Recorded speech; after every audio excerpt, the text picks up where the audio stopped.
საიდუმლო მდიდრული წვეულებები ოთარ ფარცხალაძის ორგანიზებით და მთავრობის მოქმედი ჩინოვნიკების მონაწილეობით. სასამართლოს დარბაზში დღეს ახალი დეტალები გახდა ცნობილი.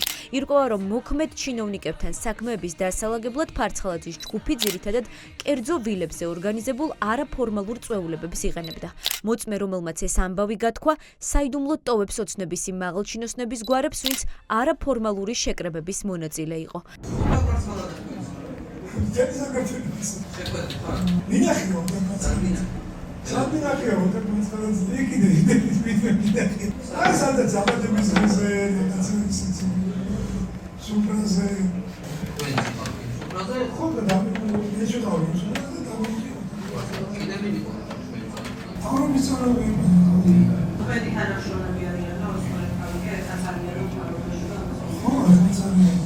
ეს ჩვენება სასამართლოს ფარცხალაძის უახლოესი გარემოცვის წევრმა მისცა. ყოფილმა სპეცრაზმელმა, რომელიც დავით მიქაძის დაცვაში 2014 წლიდან მუშაობდა, დეტალებზე აღარ ილაპარაკა.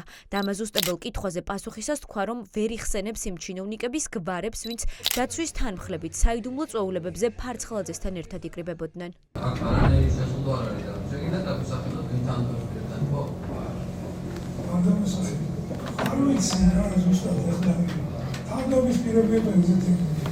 დავშავით მოდიოდნენ და დავშავით რომ მოდიოდნენ ამიტომ იყო თანდოს პირები ამიტომ თვით რომ ფასი ბატონ დავით მიქაძე დადიოდა მაგრამ თანდოს პირი იყო არის ბატონო და ეხლა ვეუბნებით რომ ერთის ფასი სერვერ ყოდა ამიტომ ჩავყოლო თანდოს პირები ყო და ახლა მოგოთ რომ ალბათ ასე მეგონებდა აბა ეხლა რომელი მივიღოთ მითხარი ვერ მოვიცენ ეხლა ეს სახელმწიფო ვარი მაგით ალბათ მეგონებდა სასამართლოში მიცემული ჩვენებები შესაძლოა ახალი გამოძიებების საფუძველი გახდეს. დღეს პროკურორმა არ უარყო, რომ ლევან ჯანგველაძის მკვლელობის გამოყოფილ საქმეზე, სადაც ბრალდებული მხოლოდ ოთარ რომანოვ ფარცხალაძეა, მასთან კავშირში მყოფი ჩინოვნიკების დადგენა იგეგმება. ამას ემატება კოკა მორგოშიას ჩვენებაც, სადაც ლევან ჯანგველაძის უახლოესმა მეგობარმა ოთარ ფარცხალაძე ბანდ ფორმირებების მფარველობაში და ბიზნესის რეკეტში პირდაპირ მოსამართლის წინაშე ამხილა. არის გამოძიება იმით დაინტერესებული, აი ამ პერიოდში ოთარ ფარცხალაძეს კიდე ვისთან ჰქონდა ურთიერთობა და კავშირები? ნახეთ, მარტივად გაგცემთ ამაზე პასუხს. ჩვენ ამ საქმეზე ვიხილავთ დავით გიორგი მიქაძის და გიორგი ჯოხაძის ბრალეულობას. თქვენთვის და საზოგადოების ცნობილია, რომ გამოყოფილი არის საქმე, სადაც ბრალდებული არის ანალოგიური დანაშაულისთვის ოთარ რომანოვ ფარცხალაძე.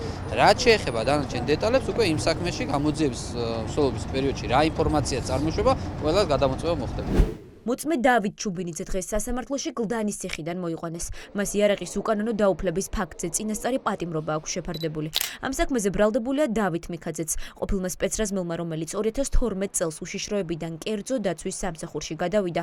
გამოკითხვის დროს მიცემული ჩვენება ნაწილობრივ უარყო, თუმცა გამოძიებისთვის მნიშვნელოვანი ეპიზოდები დაადასტურა. მათთან ერთად, როდესაც ოთარ ფარცხალაძე და დავით მიქაძე იმყოფებოდა, ვერ უარყო და დაადასტურა ის გარემოებაც, რომ შესაძლებელია ყოფილიყო გიორგი მიქაძეც. დაადასტურა, რომ საშხაპო ეკუთვნოდა და არაერთხელ დაადასტურდა და ჩვენც დადგენილი გვაქვს, რომ ეკუთვნის დავით მიქაძის ცოლის ძმას.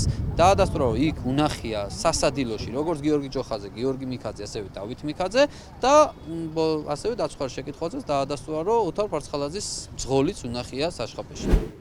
ეს კადრები დღეს სხდომათა დარბაზში მოწმე დეტექტივის დაკითხვის პარალელურად გამოიკვლეს. გამოძიების ვერსიით კადრში ჩანს გიორგი მიქაძე, რომელიც მკვლელობამდე ერთი თვით ადრე სასტუმრო თაუერში მივიდა და გიორგი ჯოხაძეს შეხვდა. პროკურატურა ამტკიცებს, რომ თაუერსი იყო ერთ-ერთი შეხვედრის მთავარი ადგილი, სადაც ლევან ჯანგველაძის მკვლელობა დაიგეგმა.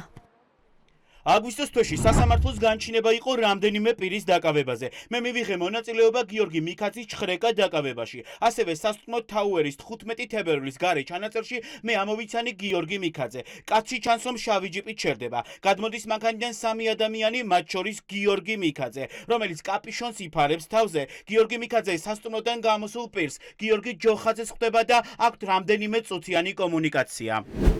ადვოკატები ამტკიცებენ, რომ ამ კადრებში გიორგი მიქაძის ამოცნობა ჰაბიდოსკოპიურმა ექსპერტებმაც ვერ შეძლეს. შესაბამისად, ის, რაც ვერ დაინახა კადრებში სამხარაულის ბიურომ, როგორ აღიქვა არასპეციალიზებული განათლების მქონე დეტექტივმა, გიორგი მიქაძის უფლებადამცველისთვის გაუგებარია. რა ვფიქრობთ, რომ ბრალდების მხარემ თავად იმიტომ არ დანიშნა ჰაბიტოსკოპიური ექსპერტიზა ამ ჩანაწერზე, რომ ისინიც მიიღებდნენ იმ პასუხს, რომ შეუძლებელია ვიდეო ჩანაწერში ვინმეს ამოცნობა, მაგრამ მაშველად მოუხმეს ოპერატიულ მუშაკს, რომელიც დღეს ცდილობდა სასამართლო დაერწმუნებინა პროფესიონალებისგან განსხვავებით იმაში, რომ იქ გიორგი მიქაძე იყო. დღეს გლდანის ციხიდან სასამართლოში კიდევ ერთი მოწმე მამუკა ბაღდავაძე უნდა მოიყვანათ. მას მკვლელობის საქმეზე გამოძიებისთვის სრულ ინფორმაციის მიწოდების და დანაშაულის დააფარვის ბრალდებით ასამართლებენ. გიორგი ჯოხაძის ნათესავი და გამოძიების ვერსიით კილერს და ჯოხაძეს შორის მთავარი დამაკავშირებელი პირი დღეს პროცესზე არ გამოცხადდა. გიორგი ჯოხაძის ნაწილში არაფრის შუამავალი მამუკა ბაღდავაძე ნამდვილად არ ყოფილა. მამუკა ბაღდავაძეს რასაც ეიდავებიან რეალურად გელაუძილაურთან მიმართებაში დანახვა არ დანახვის ფაქტს, მას თავის პოზიცია თავის დროზევე დაფიქსირებული აქვს, რაც ნამდვილად შეესაბამება რეალობას, ხოლო როდესაც მამუკა ბაღდავაძე დაიკითხება სასამართლოს თომაზე, იგი სასამართლოს მიაწვდის იმ ინფორმაციას, რაც რეალურად მოხდა. შეკვეთილი მკვლელობის რეზონანსულ საქმეზე პროკურატურა მტკიცებულებების გამოკვლევას ასრულებს. შემდეგი სხდომა ისევ ბრალდების მოწმეების დაკითხვით ხვალ გაგრძელდება.